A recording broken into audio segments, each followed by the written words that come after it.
coins de l'Europe, un vent de droite souffle qui n'épargne pas la France.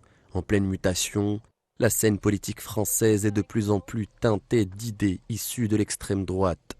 Grand remplacement, submersion migratoire, remigration, campagne contre le voile. Des thèmes autrefois chasse gardés de la droite lepéniste sont aujourd'hui repris par des figures de la droite classique, voire du centre. Même François Bayrou, l'éternel centriste, est applaudi par l'hémisphère droit de l'Assemblée nationale quand il reprend ses idées. Que le mot de submersion, sous le sourire satisfait de Marine Le Pen. Dernière grande victoire en date pour le Rassemblement national, la rupture du fameux cordon sanitaire entre l'extrême droite et le reste de la classe politique, dont Éric Ciotti était l'artisan. Premier à avoir accepté une alliance avec le RN, il ouvre la boîte de Pandore.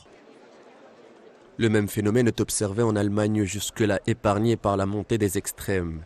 À gauche, plusieurs figures constatent avec regret le retour d'idées jadis qualifiées de nauséabondes. Oui, je pense qu'aujourd'hui, il y a toujours une base raciste, xénophobe, à l'intérieur du Rassemblement national et d'une partie aussi de la droite très radicalisée, maintenant qu'on appelle la droite dure en France. Aujourd'hui, je pense que ce phénomène, historiquement, l'extrême droite en France, elle s'est toujours désignée des ennemis. Hier, c'était les Juifs. Aujourd'hui, c'est les Arabes.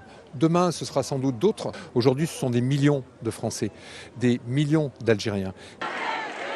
La diaspora algérienne en particulier et la population française issue de l'immigration de façon générale sont désormais dans le viseur du premier parti politique de France, avec 12 millions d'électeurs, souhaitant à terme mettre un arrêt net à l'immigration, voire une remigration. Une tendance lourde prend forme dans l'Hexagone, matérialisée par des chiffres qui parlent. 2 députés Front National à l'Assemblée en 2017, contre 139 en 2025. Le barrage républicain a déjà cédé, la gauche est plus divisée que jamais, 2027 approchant à grands pas. Au vu des conditions réunies, la France pourrait prendre un virage irréversible.